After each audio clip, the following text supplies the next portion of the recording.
Hi friends, welcome to my channel. ఈరోజు Sunday స్పెషల్గా పెసరపప్పు పాయసం చేస్తున్నానండి. సండే అంటే నాన్ వెజ్ కదా, ఇదేంటి పాయసం అనుకుంటున్నారా?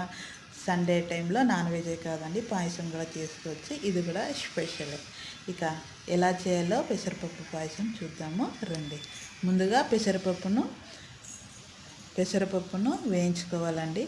రంగు మారే వరకు వేయించుకోవాలి. వేగిన తర్వాత కాస్త వాటర్ వేసి చూస్తున్నారుగా ఇలా మెత్తగా ఉడికించుకొని అందులోకి దంచి పెట్టుకున్నటువంటి బెల్లం వేసి ఇంకాస్త ఒక స్టవ్ మీద పెడితే అది బెల్లం కరిగిపోతుంది. ఆ కరిగిన తర్వాత ఒక స్పూన్ షుగర్ వేయాలండి.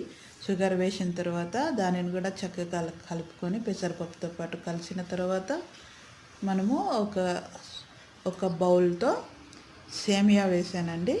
చాలా బాగుంటుంది. పెసరపప్పులోకి అక్కడక్కడ కనిపిస్తే చాలా బాగా ఉంటుంది. చూడడానికి తినడానికి కూడా చాలా బాగుంటుంది. ఆ తర్వాత కొబ్బరి ముక్కలు వేసుకున్నాను. ఒక టీ స్పూన్ నెయ్యి వేసుకున్నానండి. వాటన్నిటిని బాగా ఉడికించుకున్న తర్వాత మనము కాచి చల్లార్చిన పాలండి. బెల్లం వేసాం కాబట్టి వేడి మీద ఉన్నప్పుడు వేయకుండా స్టవ్ ఆఫ్ చేసి పాయసం రెడీ అయిన తర్వాత ఒకే ఒక కప్పు వేసుకొని బాగా కాస్త క్లోజ్ చేసి పెట్టేస్తే అందులోకి కలిసిపోతుంది. ఆ తర్వాత మనము ఒక గిన్నెలోకి సర్వ్ చేసుకోవడమే. పాయసము చాలా బాగుంటుందండి, పెసరపప్పు పాయసము. మీకు నచ్చితే లైక్ చేయండి, నా ఛానల్ని సబ్స్క్రైబ్ చేసుకోండి.